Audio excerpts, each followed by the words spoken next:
Thanks for watching voice of Islam. शेख साहब के बयानात के लिए लाइक, शेयर एंड सब्सक्राइब करें। बिस्मिल्लाहिर्रहमानिर्रहीम। আলহামদুলিল্লাহি ওয়া কাফা ওয়া সালামুন আলা ইবাদিহিল্লাযিনা ইসতাফা, আম্মা বাদ। ভাই সকল, অত্যন্ত গুরুত্বপূর্ণ এক আলোচনা করতে চলেছি। যেহেতু আগামীকাল ঈদুল আজহা, কোরবানির দিন, তাই কয়েকটা সুন্নতের আমরা সম্মুখীন হব আর কয়েকটা সুন্নত আমরা আমল করব। আল্লাহ রসুল সাল্লাল্লাহু আলাইহি সাল্লাম সুন্নতের প্রতি আমল করার জন্য নানা ধরনের ফজিলতের কথা বলেছেন। তার মধ্যে একটা হাদিস পাকে এসছে, মিয়াত শহীদ, 100 শহীদের সওয়াব পাওয়া যায়। যদিও মুহাদ্দিস কেরাম এই হাদিসটার সম্পর্কে অনেকেই দুর্বল বলেছেন, কিন্তু সবল হাদিস হলো এইটাই। আল্লাহ রসুল সাল্লাল্লাহু আলাইহি ওয়াসাল্লাম আনাসকে বলছেন যে আমার সুন্নতের উপর আমল করবে, কানা মাইয়া ফিল জান্নাত, সে আমার সঙ্গে জান্নাতে থাকবে। এটা সব থেকে মস্ত বড় কথা। সুন্নতেও আমল করলে একা একা জান্নাতে যাবে না, আল্লাহ নবী সাল্লাল্লাহু আলাইহি সাল্লামের সঙ্গে জান্নাতে থাকা যাবে। তাই আমাদের কয়েকটা সুন্নত আমরা আদায় করতে পারি আর তার সম্মুখীন হব। বিশেষ করে আজ সূর্যাস্তের পরের রাতটা, অর্থাৎ কোরবানির রাত, এই শুক্রবার দিন, আজ দিবাগত রাত, এটা ঈদের রাত। বছরের 2 ঈদের রাতের অত্যন্ত গুরুত্ব, অত্যন্ত মাহাত্ম্য, ফজিলতপূর্ণ রাত, ইবাদতের রাত, আমালের রাত। তাই আমরা যেভাবে আমরা নফল ইবাদত, তেলাওয়াত, জিকির, আজগার বেশি করে আমল করব, এটা একটা মস্ত বড় সুন্নত। ফজরের নামাজ আমরা জামাত সহকারে আদায় করাটা, এটাও মস্ত বড় একটা জিনিস। নামাজ আদায় করার ফরজ পরেই তাকবীরে তাশরিক পড়ে নেওয়া, আল্লাহু আকবার, আল্লাহু আকবার, লা ইলাহা ইল্লাল্লাহ, আল্লাহু আকবার, আল্লাহু আকবার, ওয়ালিল্লাহিল হামদ। ভাই, পৃথিবী এখন সর্বনাশের রাস্তায় চলেছে।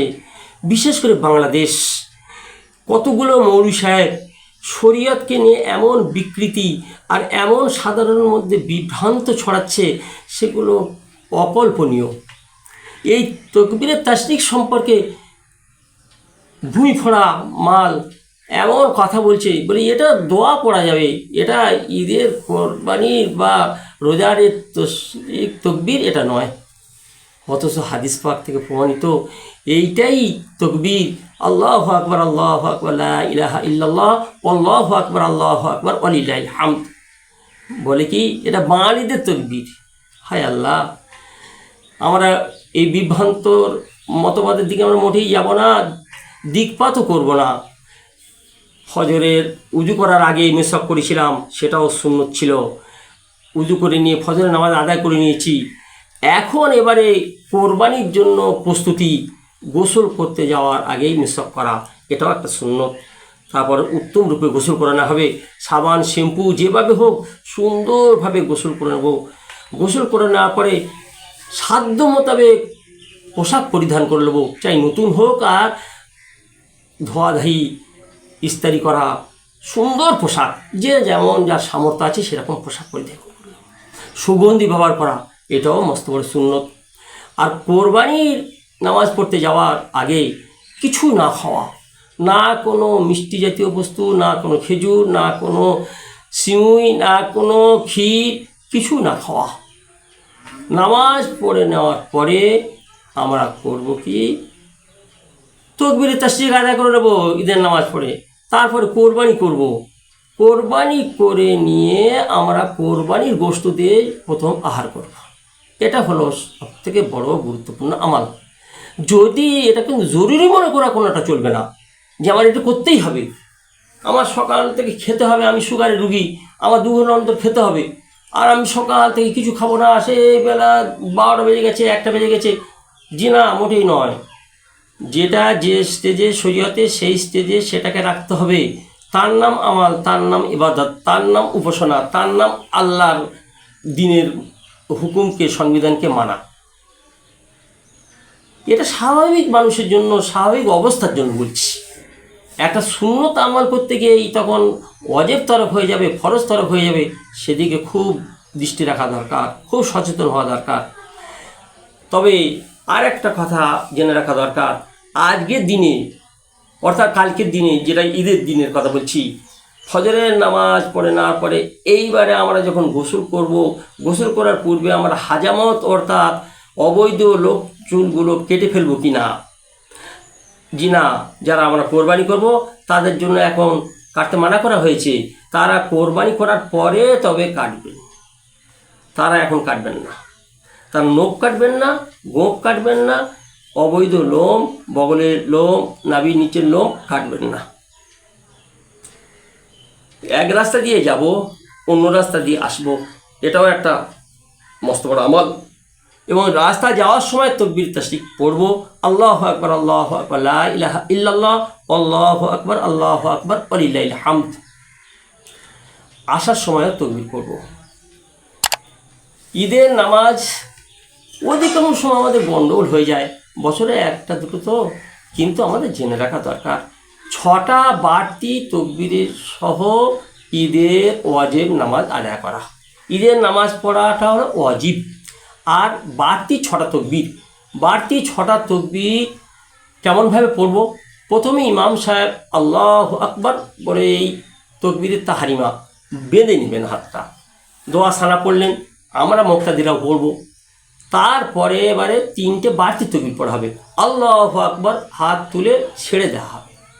আল্লাহু আকবার, হাত তুলে ছেড়ে দেওয়া হবে। আল্লাহু আকবার 3বার বলে হাত তুলে নিয়ে বেঁধে নেওয়া হবে। তার ইমাম সাহেব সূরা ফাতিহা পড়বেন, একটা সূরা মেলাবেন, তারপরে আল্লাহু আকবার বলে রুকু যাবেন। তারপর সামি আল্লাহু লিমান হামিদা দাঁড়ালেন, সিজদায় গেলেন, আল্লাহু আকবার, আল্লাহু দুটো সিজদা আদায় করে দ্বিতীয় রাকাতে উঠলেন। দ্বিতীয় রাকাতে উঠে তখন কি করবেন? সূরা ফাতিহা পড়ে নেবেন, তার সঙ্গে একটা সূরা মেলাবেন। সূরা মেলানোর পরে এইবার বাড়তি 3টে তকবীর বলবেন। আল্লাহু আকবার বলে হাত তুলে ছেড়ে দেবেন। আল্লাহু আকবার, হাত তুলে ছেড়ে দেবেন। আল্লাহু আকবার, হাত তুলে ছেড়ে দেবেন, বাঁধবেন না। প্রথম রাকাতে 3য় বাড়তি তকবীরের সময় হাত বাঁধা হয়েছিল, দ্বিতীয় রাকাতে 3য় বাড়তি তকবীরের সময় হাত ছাড়া থাকবে। চতুর্থবার আল্লাহু আকবার বলে রুকু যাওয়া হবে। পরিষ্কার হলো? দ্বিতীয় রাকাতে এই বাড়তি তকবীর 3টে আর একটা তকবীর রুকুর, 4টে তকবীর হলো মোট। আর প্রথম রাকাতে একটা তকবীর তাহারিমা আর 3টে বাড়তি তকবীর আর একটা রুকুর তকবীর, অর্থাৎ 5টা তকবীর হলো। দুটো পার্থক্য। আর আরেকটা পার্থক্য হলো, প্রথম রাকাতে 3য় বাড়তি তকবীর পরে হাত বাঁধা হবে, দ্বিতীয় রাকাতে 3য় বাড়তি তকবীরের পরে হাত খোলা থাকবে, ছাড়া থাকবে, বাঁধা হবে না। এইভাবে নামাজ সালাম ফেরার আদায় করার পরে আমরা এবারে ইমাম সাহেবের খুতবা শুনবো। এই খুতবা শোনাটাও ওয়াজিব। আর হাদিস পাকে আল্লাহ রাসূল সাল্লাল্লাহু আলাইহি ওয়াসাল্লাম বলছেন, যারা ইমামের কাছে বসে আছো আর যারা দূরে বসে আছো দুজনই সমান খুতবা সম্পর্কে। আর নাই কাল করিব, দূরবর্তী যারা আছো যারা কাছে আছো দুটোই সমান। কাছে যারা আছো তারা দেখতে পাচ্ছ, শুনতে পাচ্ছ। দূরবর্তী যারা আছো তারা হয়তো দেখতে পাচ্ছ, শুনতে পাচ্ছ না, কিংবা দেখতেও পাচ্ছ না, শুনতেও পাচ্ছ না, তবুও চুপচাপ থাকতে হবে খুতবা শেষ হওয়া পর্যন্ত। কারোর সঙ্গে গল্প করা যাবে না, কিছু করা যাবে না। মস্ত বড় আমাল। তারপরে আমরা নামাজ শেষে যতটুকু পারি দান সদকা করা সেটুকু করে আমরা চলে আসবো। এসেই 1 নম্বর আমাদের কাজ হবে, সবথেকে বড় কাজ এই দিনে কোরবানি করা, নহর করা। যার কোরবানি তিনি নিজে হাতে করাটা অত্যন্ত ভালো। যদি না পারেন তো জবাই করার সম্মুখে দাঁড়িয়ে থাকাটা ভালো। আর তাও যদি না পারেন, যে কারণ এমন হাট দুর্বল যে ও রক্ত দেখতে পারবে না, যে ভালো কাজ করতে গিয়ে চরম খারাপ কাজ যেন না করা হয়। এই কতগুলো সামান্য মুষ্টিমেয় আমাল, অথচ মস্ত বড় বড় সওয়াব আছে। এই সমাজের যে বিভ্রান্তিকরের মধ্যে ওই একটা বিভ্রান্তিকর কথা বললাম তকবীর ব্যাপারে, আর একটা বিভ্রান্তিকর পার করতে চলেছি। সেটা হলো ইয়াম আরাফাটা কী নেওয়া হবে। এই গত 2 বছর থেকেই শুরু হলো এই ফিতনা। এই ফিতনা আল্লাহ পাক এ তো আলামতে কিয়ামত আমি ভাবছি। বিশুদ্ধ হাদিস কোরআন যেখানে রয়েছে সেখানে কেমন করে ইয়াম আরাফা কি, আরাফার অবস্থানের দিন, তাই নিয়ে তারা বলছে কি আরাফার অবস্থার দিন মক্কায় সে আরাফার স্থান আছে, সেখানে যেদিন অবস্থান করবেন তার মানে আমাদের হিসাব মতো জিলহিজ্জা মাসের 8 তারিখ পরে, অর্থাৎ গতকাল হয়ে যায়। তাদের মত হলো গতকাল 8 তারিখে ইন্ডিয়াওয়ালাদের, পাকিস্তানওয়ালাদের, বাংলাদেশওয়ালাদের রোজা রাখা। যে রোজা রাখার ফজিলত এত, 1 বছরের আগেকার এবং 1 বছর পরেকার গুনাহ মাফ হয়ে যায়। ইয়ামে আরাফা, সেই ইয়ামে আরাফার ব্যাপার এখন আমি বলি, আর হাদিস পাকে এসে ইয়ামে আরাফা, তো ইয়ামে নাহার তো বলা হয়েছে, তাহলে কোরবানি কী হবে? আমরা যেদিন কোরবানি করবো আর ওরা সেদিন কোরবানি করবে না, তারা আগের দিনে আগে করবে। আমরা যখন ফজর নামাজ পড়বো ওরা তখন ফজর নামাজ পড়বে। আল্লাহু আকবার। এটা আল্লাহ পাক চাঁদ দ্বারা তারিখ, ডেট, সময় নির্ধারণ করেছেন। ইয়াসআলুনাকা আনিল আহিল্লা কুল হিয়া মাওয়াকিতু লিন্নাস ওয়াল হজ। পরিষ্কার কথা হলো তারিখ নির্বাচন, এখন স্থান নয়, ওটা ভুল কথা। আবার ভূমিফোড় মৌলভী সাহেব মাটি ফুঁড়ে উঠেছে, উঠেতেই মীমাংসা করছেন। হ্যাঁ ভাই, ওদিকে মতভেদ করে কী হবে, দোলাদলি করে কী হবে, 8 তারিখেও রোজা রেখে দেবেন, 9 তারিখে রোজা দেখুন। দেখুন দেখি কেমন অবস্থাটা। এই গোজা মিল আর জোড়াতাড়ি দেওয়া শরীয়ত নয়। 9 তারিখ মানে ইয়ামে আরাফা মানে হলো 9 তারিখ, পরিষ্কার কথা। কোরবানি করার আগের দিন, মিনায় যেদিন যাচ্ছেন তার আগের দিন, অর্থাৎ আমাদের ইন্ডিয়ায় সেই 9 তারিখ হবে কোরবানির আগের দিন, পাকিস্তানে হবে 9 তারিখ কোরবানির আগের দিন, আরাফার দিন হবে মদিনা, মক্কায় হবে ইয়ামে নহরের আগের দিন। যেখানে যে স্থানে সেই দিন হবে সেই থেকে তাই করতে হবে। যে স্থানে ফজর ওয়াক্ত যে সময় হবে সেইখানে করতে হবে। যে স্থানে এই শুক্রবার এই দিন পড়ছে সেদিন শুক্রবার হবে। এই জন্য এই দুটো বিষয়ে অত্যন্ত মতভেদ শুরু হয়েছে। 1 নম্বর হলো এই আইয়ামে তশরিকের এই তশরিক তকবীরটা, আল্লাহু আকবার আল্লাহু আকবার বলবেন না, আর কি বলবেন সেটা সম্পর্কে। আর এই ইয়ামে আরাফার দিনটা নির্ণয় সম্পর্কে 8 তারিখে না 9 তারিখ। তাই বলছি ভাই, এর কোনো মতবিরোধের দিকে যাবেন না, আর এইসব সব সর্বনাশার দিকে ব্রেনটাকে কখনো ঘোরাবেন না। এইতে যেমন আমাল করে আসছেন, সহি শুদ্ধ আমাল, এই তকবীরটাই পড়বেন, আল্লাহু আকবার লা ইলাহা ইল্লাল্লাহ, আল্লাহু আকবার ওয়ালিল্লাহিল হামদ। এই তকবীর চলবে প্রত্যেক ফরজ নামাজের পর। পুরুষরা উচ্চস্বরে একবার আর নারীরা নিম্নস্বরে একবার। 13 তারিখের আসর পর্যন্ত চলবে। আর ইয়ামে আরাফা তো পার হয়ে গেল, আজ দিন কোরবানির আগের দিন হলো ইয়ামে আরাফা। বাস এইটাই আমাদের রোজা রাখার দরকার, 1 বছর আগেকার এবং 1 বছর গুনাহগার মাফ হয়ে যাওয়ার ব্যাপার। আল্লাহ আমাদের প্রত্যেকের তৌফিক দান করুক এবং সঠিক মসলার পরে আমাল করার, বিশেষ করে বর্তমান ফিতনার জামানা থেকে আল্লাহ আমাদের হেফাজত করুন।